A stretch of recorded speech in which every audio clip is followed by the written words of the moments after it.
Back. You're now watching the lifestyle segment on the weekend show brought to you by Holy Crunch Popcorn. Now, in 2019, the Benue State Governor, Governor Samuel Otom, as a result of insecurity in the state, suggested that perhaps indigents should be allowed to arm and protect themselves from bandits. Recently, we've also had the same concern from the governor of Zamfara State, Governor Bello Matawale, where he has said local security agencies and agents should be allowed to carry arms, and also the citizens or the indigents to protect themselves. However, with issues of gun violence around the world, especially in the United States, are we ready for citizens to arm ourselves? Or is this a failure of our security infrastructure? We will be having that conversation on this episode of the Lifestyle segment. And having this conversation with us, we have DIG Habila Joshak. Welcome to the show. Thank you for having me. Welcome. And of course, we have Michael Ajayi, who is a security analyst. Welcome to the show. Good morning. Thank you very much. Good morning. Welcome back to the show, Chief Michael and DIG. It's a pleasure having you back on the show, but let's go straight to it. And we'll start with you, Chief Michael Ajayi. Yeah.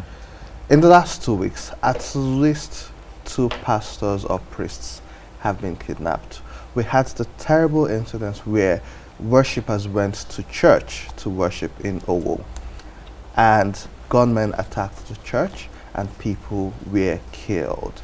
This raises concern about the state of insecurity in the country. Now, over time, I think before the 2019 elections as well, I think it was retired Colonel T.Y. Danjuma who also suggested that there's so many attacks in the Middle Belt and perhaps people should be responsible for their own security. What's your take on all of this? Yeah, I think if we look at the security situation of the country, it didn't just start now. If you go back to the time of General Obasanjo, I'm coming back to to what you have said. He started that time, and he adopted kinetic action. You remember the Udi massacre? He does not believe in dialogue. It is tit for tat. And then here coming President Yaradua, having studied the crisis in the South, he adopted a different approach, a non-kinetic, kinetic action.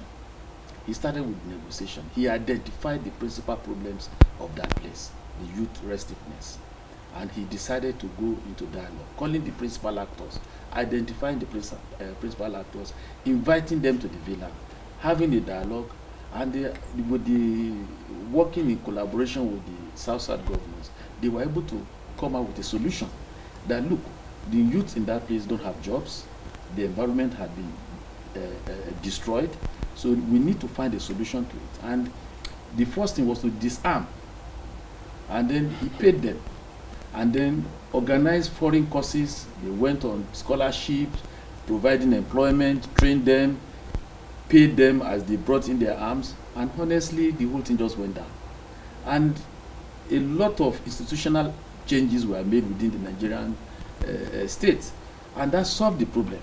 So I'll give kudos to General Yaradua for that. He was able to stem the tide. And don't forget, petroleum, which is crude oil, which is our mainstay in Nigeria, had gone down. We couldn't meet our open quota.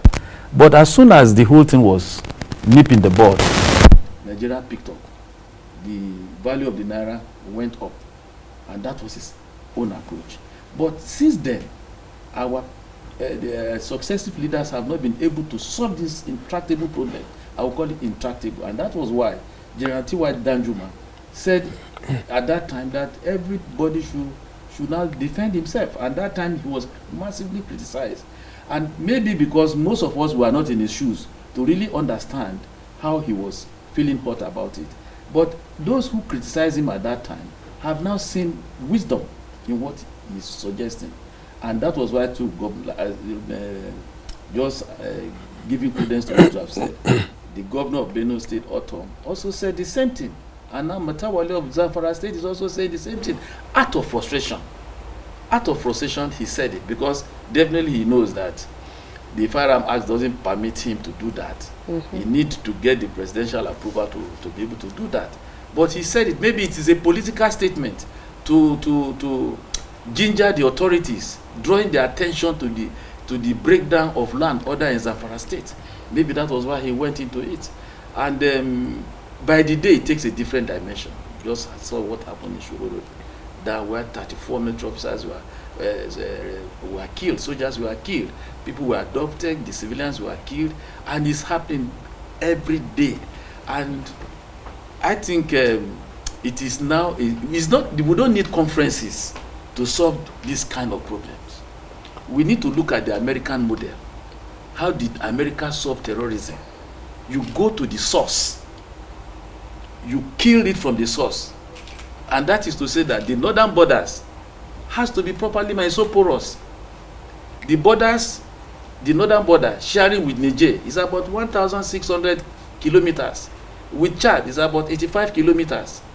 And it's so porous. We have the official cross-border, official borders, and we have non-official borders. So we need to reassess. We should go back to the roots. Don't forget that when on the run-up to the 2014 election or 15 election, the president was praised that during his time in the military, he had to fight these bandits and drove them as far as Niger State. We all clapped, we all campaigned vigorously on that. So if they realize at that time that they need to go and nip it in the bud at the source, why will we not go now to the source and nip it in the bud? And I think that is where we should start. They are coming in thousands. These are jobless prisoners. They are prisoners. Some of them are prisoners just released from the prison. Some of them are criminals without jobs. They see that Nigeria is, a country where you pick easy money. So they come in thousands. So for us to solve this problem, we must go to the taproot. If you continue to wait until they come into your territory, you can never get them. Because they go into the forest that provides sanctuary for them and begin to strategize and plan and execute their plans. Before we can wipe out, clean out these bandits in the system, it will take some time. But the first step the government must take is to go to the border, seal up that place, the northern border, and begin to trace who are the sponsors in that place. In Niger, in Chad, we must look for them. And that is, don't forget how Soleimani was killed by United States. When he was transiting between Iran and Iraq and Iran, he was killed, by a drone. Osama bin Laden was killed. Immediately, America discovers that you are a sponsor of terrorism. They look for you and exterminate you. We must begin to do that. If Nigeria cannot name those who are sponsors of terrorism and they are waiting for Saudi Arabia to mention them, I think it's too bad. We must begin to identify. Could there be a possibility that they do not know who these sponsors are? They know. The government, they have more information. The DIG will agree with me that government has more information than we have. Oh, definitely. So they know the sponsors. Why they are not mentioning them, why they are not exterminating them, I don't know. It's so unfortunate that insecurity is the #1 topic when it comes to our country, unfortunately. But DIG, would you agree with the Zamfara State Governor and the Benue State Governor that local security agents or even everyday individuals should start carrying arms in order to reduce this insecurity issue? Well, he has said it all. I think if we go that way, we're likely to create more problem. And in any case, there isn't any arrangement as to the Firearm Act in this country. Neither does anybody has that capacity or thinking along that line will really not do better or do good for us. Allowing everybody to own a rifle in self-defense is not it. You can even see what Americans are doing now. They're trying to put some laws in place to ensure that they mob up some of the arms that the individual have been given or have had. And so the best way to go is not to arm anybody. That statement, like he said, is out of desperation. This is someone that has put in all that he needed to do, and I've also interrupted and then bring in all what he has in his arsenal. And yet, there hasn't been any improvement. And so, this statement that he's making is to alert the government, to alert every other person that there is a situation here that requires an answer, and that quickly something should be done.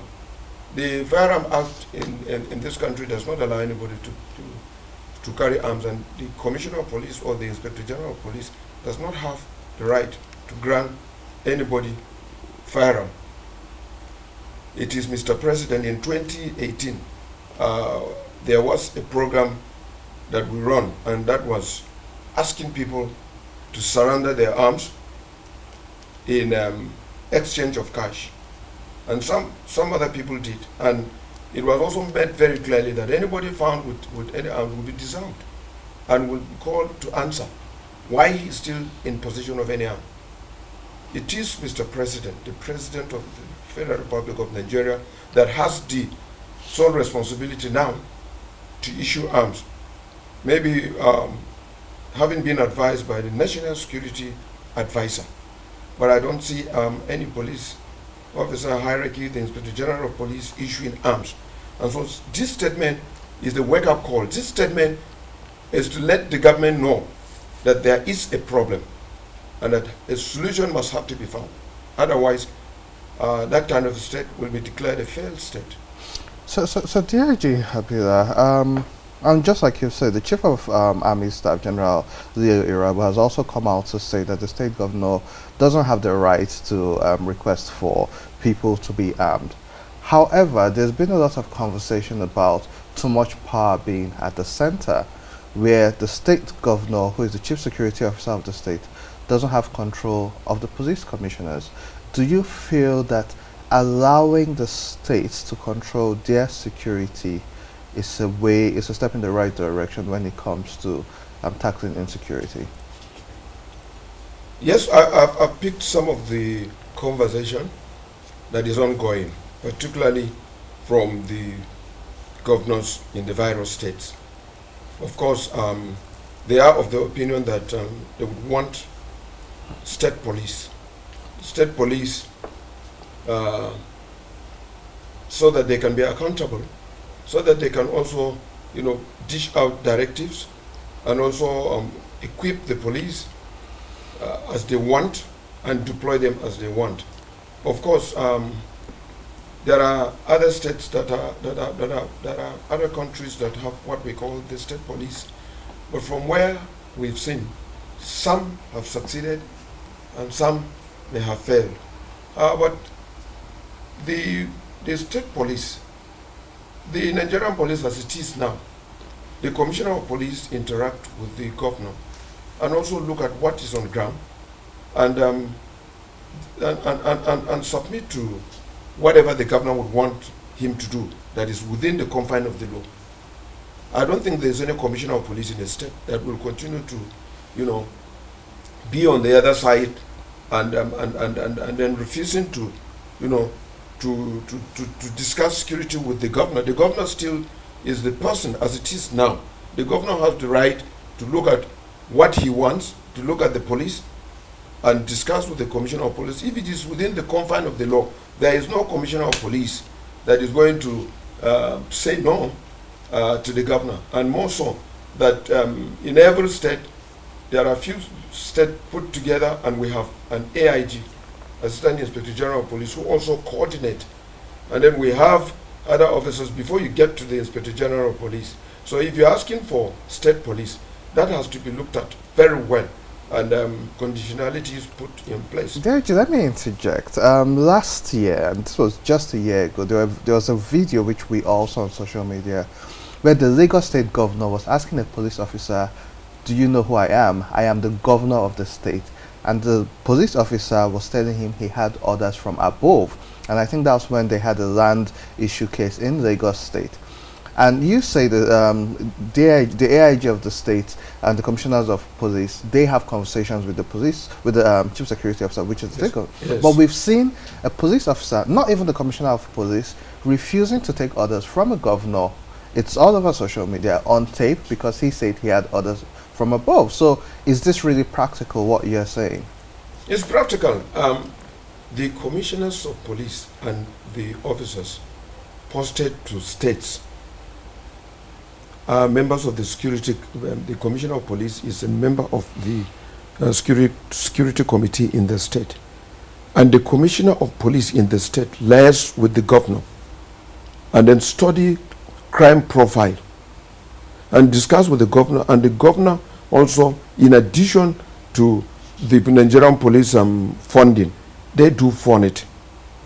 If there's any situation where the commissioner of police will refuse an order from the governor, there is still the assistant inspector general of police that the governor would contact. And if that fails, the inspector general of police are always in touch with the commissioner of police. I'm talking about what is practical.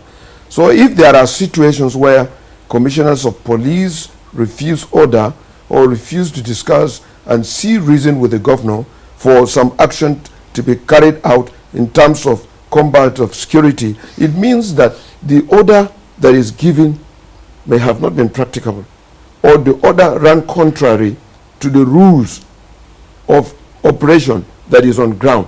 And that also must have to be discussed with the Inspector General of Police, who have the authority to say no or to say go ahead. And so it may happen, but I don't see that as it's an unusual situation. And so when you hear that the Commissioner of Police is not in thinking in line with the governor, then it's maybe some few issues that has to do with politics. Otherwise, the Commissioner of Police is at the beck and call of the governor in terms of ensuring security within that state. Yes. Chief Michael, seeing as carrying of arms is not an option based on our law as of now, what practical steps or ways would you suggest everyday Nigerians to defend themselves or protect themselves? Well, you see, let me start from the place where the DIG has talked. Okay. And that is the issue of having state police. Because one of the strategies that we can use to solve the current problem. There was this L5 committee that met and suggested that state police should be created. A report was submitted to the presidency, but as I speak, nothing has come out from that report. And there's this hangover of what happened in the First Republic, that, you know, in the First Republic we had local government police. I grew up to know it. And we have the federal police. The DIG knows the difference. Mm-hmm. They know how the addressing mode. We even convey the difference between the state police and the federal police. And they work in peace. But the point was that during that time, particularly in the southwest, they were used, the state police or local government were used to jail their enemies, to arrest their enemies. And that hangover has been there with us till today. We have failed to win ourselves from that unsavory situation, relationship, or the use of the police at that time. But the current situation has changed a lot of things. We need to, delink ourselves from thinking that way, that the governor will use the state police for his own personal maybe personal, how do I put it? Use it for his own personal objectives. If a state police is established by law, of course the rules, there must be standing laws, there must be rules guiding the operational relationship between the federal police and the state police. The current situation is that we cannot do but create a state police, because it is very clear that Nigerian police cannot handle the current situation. It's even going out of the arms of the military. So the only solution is to have a state police, and that is why, water must find its level. So we always say, most of the states have created. In the southwest you have Amotekun, in the east you have what is it called, Ebube Agu or something like that. And then even in Zamfara state there is a sort of a local arrangement to protect them. In Borno State too, they did the same thing. Civilian JTF, was created. So he's not telling us that the situation requires us creating something like that, and we can never run away from it. So for the individual to protect himself, how do you protect yourself other than the normal security situation we have been adopting? But these are people who come, let me just say this on a lighter mood. Jesus Christ said he will come like a thief in the night. The bandit operates in that rhythm. They don't give you notice. And that was why they were able to be successful in Owo. Going to the church, dressing like them on Sunday, and then killing them. If they had come in their traditional attire, of course they would have been identified by the people there. But they wore similar Sunday dress like those in the church. So it is difficult for us to say that do this, don't do this. They come with sophisticated weapons. Even if the governor of Zamfara State said you should apply for arms, the kind of arms they will give a civilian does not match the kind of arms these people operate. They use RPGs. So how would you somebody using a den gun or pump action gun against someone using a machine gun, AK-47? It doesn't work like that. So for the individual, the police normally give us tips on how to protect ourselves. But for us to carry gun like the man, the governor is saying, I've met him, I've met Governor Mata, he's an intelligent man. He was even the chairman of the House Committee on Security when he went during his time in, in the House. So for him to go to this extent of saying that is just to draw the attention of government to what is happening in Zamfara State. And carrying arms there can also lead to the proliferation of arms into the hands of the good guys and the bad guys. And it will get to this point that even to mop them up will be difficult. If so, what prevents a bandit from applying for a gun and is giving a gun? Then you are even giving him a free way to get guns from and being protected by government, by the law, because he has applied and you have given it to him. I don't think that is the best approach we are going to use in this case. The better approach is for the government to realize that, just as I said in my opening, that we need to go to the taproot of the problem, and it's the northern border. You ask the question, why is it Ghana has northern border? The Republic of Benin has northern border with Niger. How come that you don't have the infiltration of these bandits into these areas? How come? In Ghana, they have peace. The only problem they have in northern Ghana is the fact that some of them want, there's this irredentist movement trying to create another state out of Ghana. That is what they have. They don't have insecurity. Yeah, they have northern borders. In the Republic of Benin, they have northern borders. You don't have the infiltration of these bandits. In Cameroon, they have northern border with Chad. They are not coming. Then why Nigeria? That is the question we should ask. DIG Habib, I'll let you have the final word on it. He has spoken about identifying the problems from the root. Yes. However, with the different regions and states trying to set up their own security infrastructure, we do agree that the manpower capacity of the Nigerian police force is quite limited. And for the 2023 budget, the Nigerian government has increased funding to the Nigerian police, even though bits of it was removed by the National Assembly. Do you feel that rather than working in silos, the capacity of the Nigerian police force should be increased? Say, for instance, increase personnel to about 2 million from the 450,000 thereabouts which we have. Do you think that's a better solution? Or what's your solution, Real Design? Yes, increasing the number of Nigerian police and then backed with training will also add value to their operations. But that alone is not just the solution. I should think also that in doing that, the government should look outwards. There are a lot of very many good hands that in the past have been able to demonstrate capability and ability.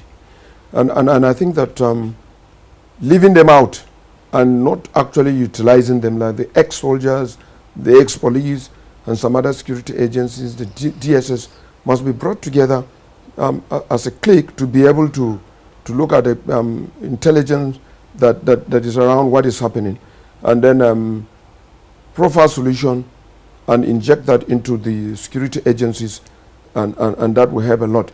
There are a lot of idle hands that have had opportunity to be groomed and to have participated in some of this crisis, not just in this country and in other countries, but at the moment they're very, very idle. They're just kept aside. And here is it again. We need to have people in the community. We need to bring them up because they have to be part of this system. You cannot operate in an environment that you do not have anybody to give you information.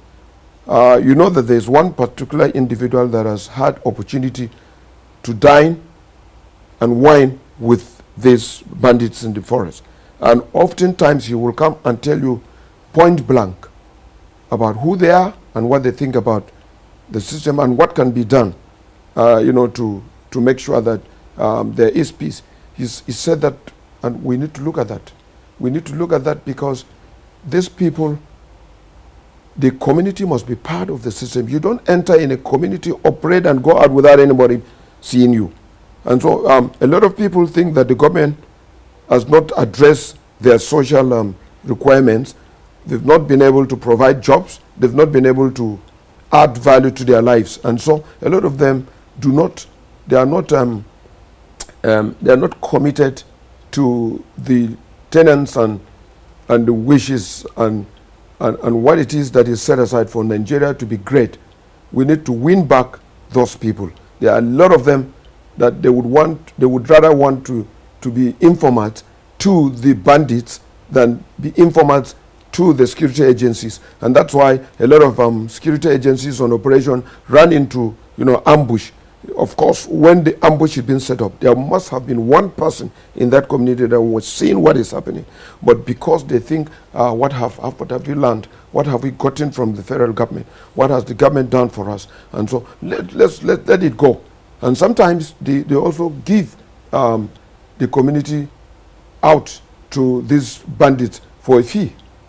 And so if we don't inject the component of the community in all the communities in this country to be aware and to be with the security agencies and to see something and say something and to own their community. If they own their community, I can assure you that this war. See something, say Will go. something. Yes. DIG Happy there. Hi, Chief Michael Ajayi.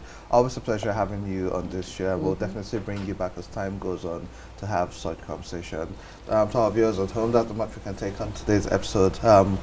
Today's segment of the lifestyle segment on the weekend show. But don't go away. We have Chef T with our first bit of the entrepreneur spotlight, and after that, sports and entertainment and politics. A lot more to come for you on the weekend show. Don't go away.